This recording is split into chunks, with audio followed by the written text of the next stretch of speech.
Now, your company might say that they value work-life balance, but then the culture there expects you to respond to emails well past 9 p.m. Your boss says that we're family, but the default expectation is for you to do more with less. The company leadership might say that they value transparency, but every email they send sounds like it was written by a committee just trying not to get sued. So are they lying to you? Maybe, but I think another possibility is at play here. Perhaps it's not that the corporate speak is evil, but rather it's just incompetence dressed up as leadership. Allow me to explain. Here are the 3 beliefs you likely have about corporate speak. 1. The language appears engineered to obscure power, not to communicate. It sounds strategically ambiguous to make decisions feel shared, but it only really benefits leadership.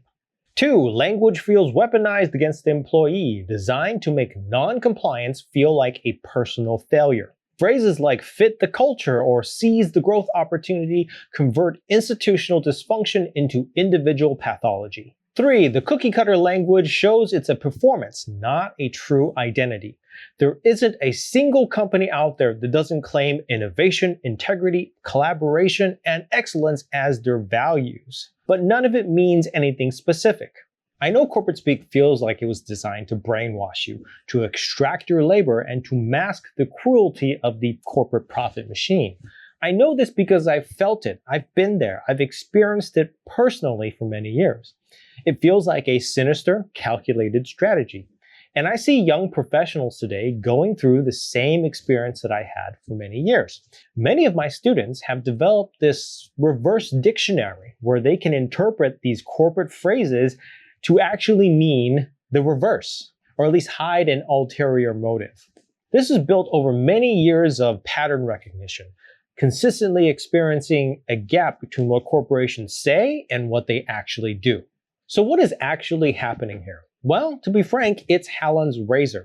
Never attribute to malice what can be adequately explained by stupidity. Simply put, treating corporate speak as a highly effective, deliberate weapon gives corporate America way too much credit. The truth is that an overwhelmingly majority of this jargon is just a smokescreen for managers who simply do not know what they are doing. But from the receiving end, evil and incompetence are the same thing. They're indistinguishable.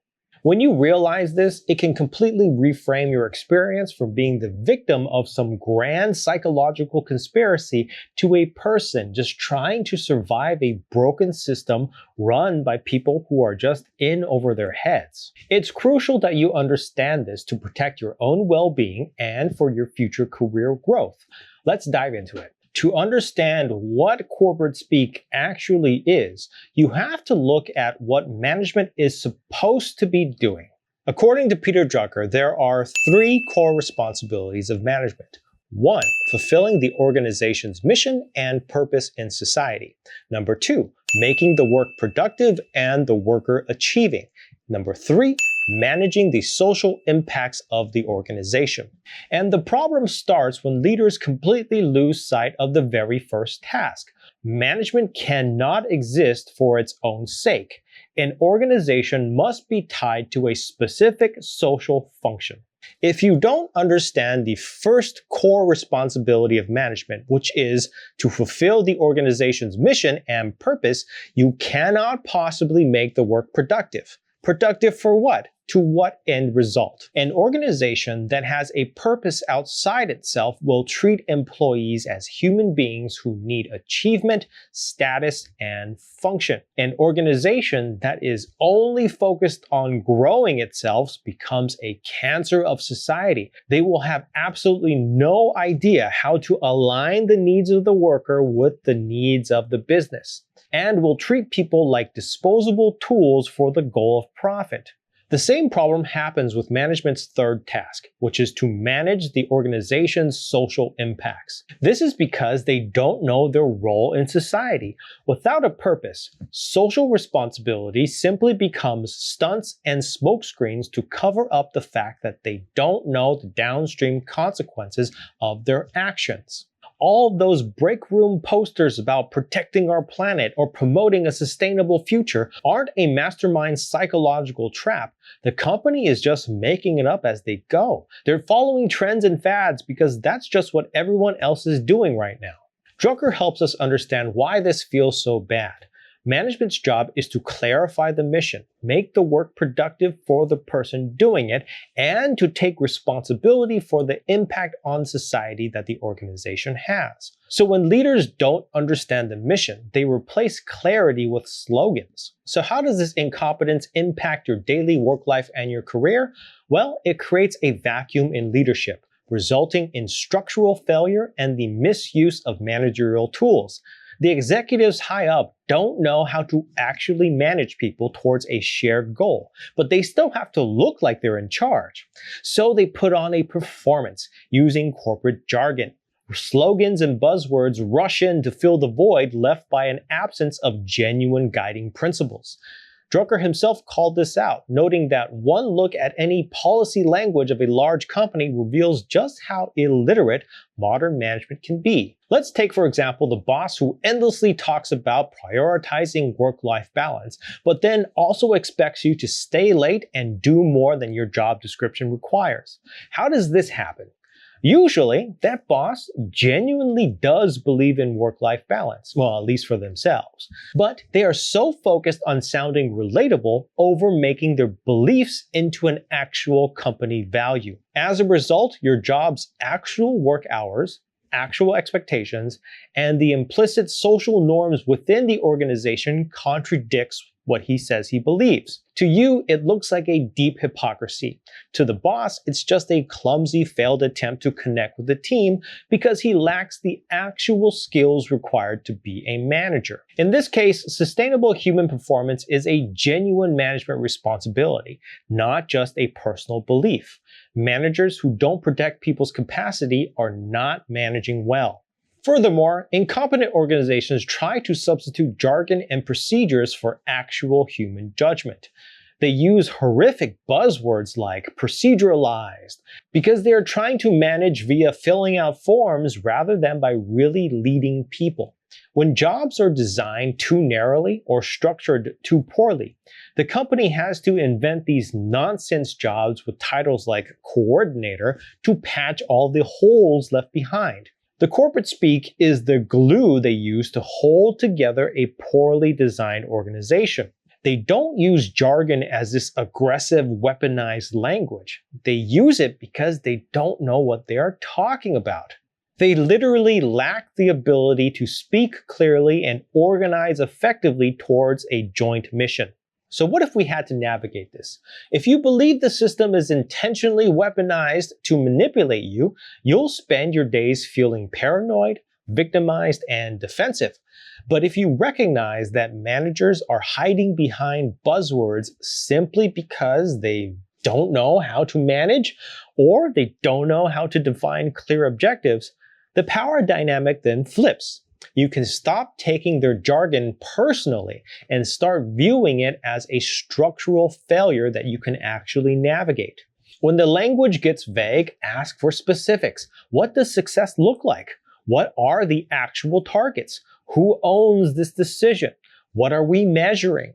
Corporate speak fizzes away when you force it to become concrete. Here's how exactly you can apply this mindset to defend your career and to protect your sanity. Number 1, managing the boss. Instead of getting frustrated by your manager's inability to direct your work, you can defend yourself by managing them instead.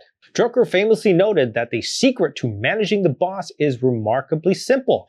Make the strengths of the boss productive. So for example, if your manager is a terrible communicator who relies on alignment and synergy to get through a meeting, that is a particular weakness. Trying to change their weakness will only frustrate you. Instead, look at what they are actually good at. Then ask yourself, what can my manager do really well? And what does my manager need from me to perform really well? Then you can take the initiative to write out your own specific career goals and direct your own position towards supporting your manager so they can focus on their strengths. By proactively taking charge of your own position, you take that responsibility away from your boss, and now your career goals become obtainable because you're building your own structure while also ensuring your own work is clearly defined. 2. Test the company's true mission and values. You have to learn whether a company actually stands for anything. Every company will claim they value innovation and excellence, but you can test this by looking for operational reality. Drucker taught that the fundamental strategy of a business must be derived from asking, what is our business and what should it be? You can test this by asking questions that demand concrete metrics. When they give you a vague descriptive term wrapped in corporate speak, you can ask, what are the specific measurable targets for this project? How will my individual contribution be measured against the overall objective? If they cannot convert their grand mission statements into specific actions and commitments, they are just performing a role. And if the only metric they truly measure is cost cutting and how much money they can extract while preaching human relations, you have uncovered their true values. 3. Know when to walk away. Ultimately, realizing that corporate speak is a mask for incompetence forces you to evaluate whether the environment is actually salvageable or toxic. You do not owe your loyalty to a company that does not know its role in society, nor why it exists. This type of organization will never, and I mean never, lead its own people properly. You have to know when to leave. Walking away from a bad organization is not a failure.